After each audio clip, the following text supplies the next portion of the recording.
I think what's crazy for a lot of people that maybe don't know this, but talking to other wrestlers, is the schedule you guys have from going from town to town, and the work on the body and just all that goes into it. Because yeah, it's not a professional sport as far as UFC or boxing goes, but as far as, you know, getting hit in the head or jumping off the ring, and then, you know, the concussions. Because how many concussions have you had? No, I will say that in my career, I might have had maybe 3. Another one time I got dropped on my head, maybe an errant chair shot or something. I always put my hands up because I was smart enough to put my hands up.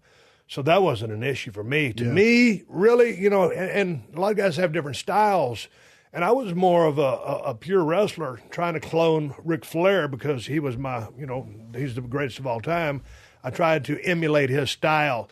When I created the ultimate body of work, I did that as Stone Cold Steve Austin, who was more of a stand-up brawler. So that was my system. You got some of these guys who you would consider cruiserweight guys, you know, your 200-pounders, 210, 180, in that vein.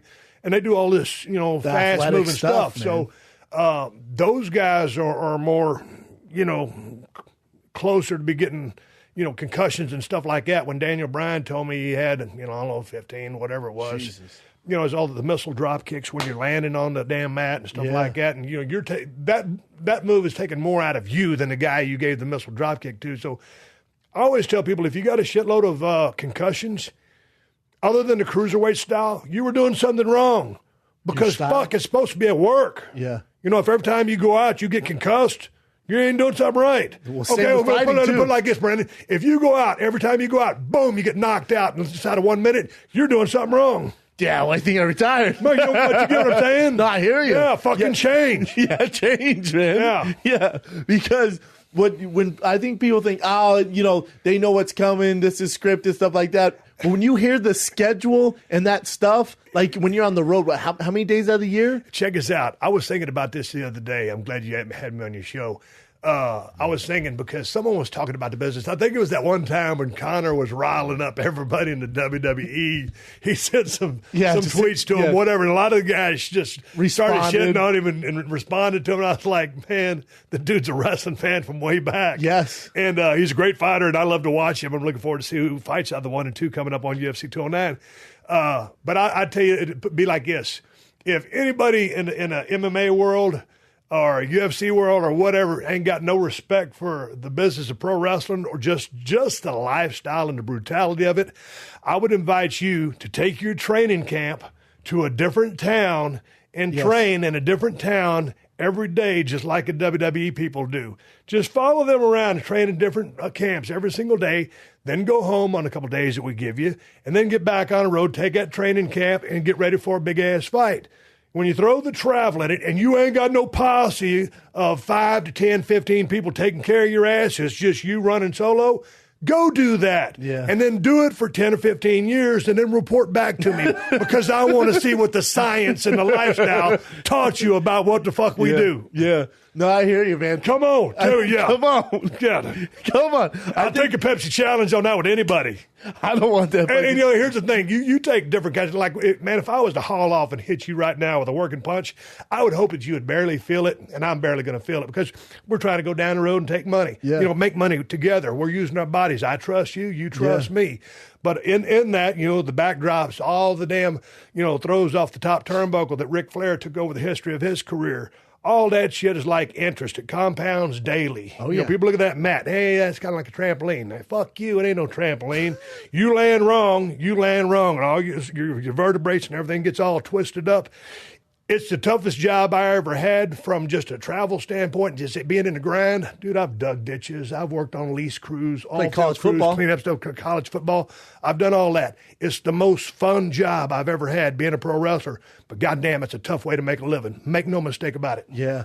I think a lot of people do make that mistake. And whenever I talk to anyone, CM Punk, Eve Torres, they went just the traveling, like the night after night, keeping up with the pace. I couldn't do it anymore, man. It just wasn't for me. I was just at the Staples Center talking to Kevin Owens on my last podcast. It was good catching up with him. And when I get there, man, I'm full of piss and vinegar. I'm looking forward to seeing all the guys and girls, but I'm just there to do business, do a podcast. Yeah. Man, I look at these guys and, they're pretty weary, from being on the road. And that night, right after the match is the television taping. They're going to Germany for 4 days, come back, and then I think they're home for a day and a half and they get back out on the road.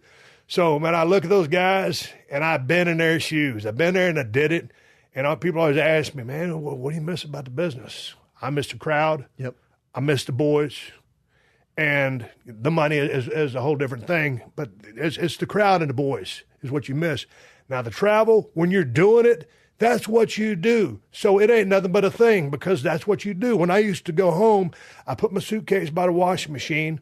I just wash what was dirty and throw the same shit back in there because you're in a different town every goddamn day. Nobody gives a shit, what you're wearing, but they didn't see what you wore the day before. Yeah. And if you've ever seen me in L.A., I wear the same shit every day in L.A. too. When I go buy shorts, I buy 10 of something. I wear it every day. But when you get home, man, you're home for a day and a half and you're ready to get back on the road. So, because you love it. But so you turn into a road warrior and you kind of just go through to me, I speak for myself. I went through life what I call zombie mode. I'm fully functional, make all my decisions, do life, have fun. But dude, I'm ready to get back on that road. I was a machine. Work through injuries, do what it takes, make your towns, be accountable, do your part for the company. But once you get away from that, like when I dropped out and quit, dude, I stayed in San Antonio. I hunted and I fished and I drank. For how long? 3 years. And then when did Hollywood come calling? Because that's when I decided, dude. I woke up and said, "Hey, dude, you're cool, but you better get your ass to L.A. and do something." Because I'd filmed some Nash Bridges way back in the day, and I enjoyed that process. And I said, Rock wanted to get into movies. Rock planned his exit from the business. All I wanted to be was a pro wrestler. No less, no more. You didn't think anything about after the wrestling? No. Well, I saved my money so I could retire. Yeah. But, after 3 years of sitting on your ass doing stupid shit like that, it's like, okay, I was driving a forklift before I got in the wrestling business. Loading, unloading heavy shit, on trucks at a freight company. I'm good at manual labor. But, after being, on top of the world for 13, 14 years in business of pro wrestling, man, I don't have that same desire to go back and drive that forklift. Probably not. So based on the fact that I did have some following and a name, I came out here, did some fucking low-budget movies, independent movies, whatever you want to call them, and started doing reality TV. And that's when I really found what I like to do, found my podcast. So now that's what I do. But my transition out of the business of pro wrestling was along the lines of a lot of other guys that don't know where to shit or wind their watch. There was a big void, left there. As much as I say how hard pro wrestling is, I loved being a pro wrestler. Yeah. So it was hard to get away from that for me. And that was my coping mechanism. I still lived in that. I still lived the lifestyle. And sometimes, when I got my nut cut on, I'd make a 40, 50-mile road trip just to go to get a Sonic jalapeno burger and drive back just so I could feel like I was driving to a town. Yeah. But anyway, so that was how I decompressed from being in the business. And now as I speak to you, I'm in total civilian mode now. Yeah. I don't give a shit about traveling. Yeah, traveling's the worst, especially after doing all that traveling. So obviously the life on the road's so difficult. Being a professional wrestler, obviously difficult. I think the hardest part for any athlete, any performer, any entertainer is when it's over, finding that next chapter. Because no one in WWE and the UFC and the NFL, no one teaches you for life after this game's over. You're so focused, like to your quote, your term, the zombie mode. You're in this zombie mode. When it gets done, it's like, shit, man, what now? And now you're kind of this lone wolf and you need to figure it out. And I think that for a lot of guys don't figure it out because it's such a tough animal to attack. Well, they don't. What do you do? But the system wants you to stay around as long as you're productive and can do things for them. And because anybody would, and I'm not just saying WWE system, no, that's any business. system, that's business. And then on the other side of that is like, how long can I do this? And man, I want to keep going. I'm going to stay here until they run me off. You see, you can't so have they ain't that, got plan B. Because there's negative returns, especially in my business. You see guys who, Anderson Silva, Chuck Liddell. There's guys who stuck around a little too long. You're like, come on, man, this isn't good. Let me ask you about Anderson Silva, though, sticking around too long. Derek, from all the highlights, sure fought him different than I saw him in his highlights approach other guys. Too much respect. Way too much respect. But then again, when DC took that fight against him. Too much respect. When, what's his name, pulled out. But John Jones pulled out. that guy, whatever is too much respect, but he's always dangerous.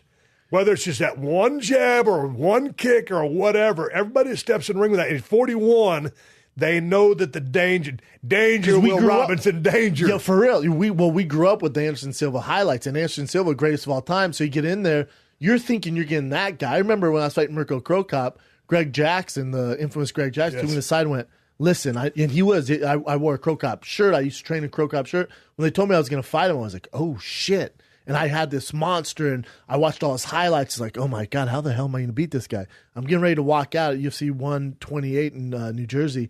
And before I walk out, Greg Jackson grabbed me and goes, this is not the guy that you're watching on those highlights. Don't fucking forget that. Go in there and punch him square in the mouth.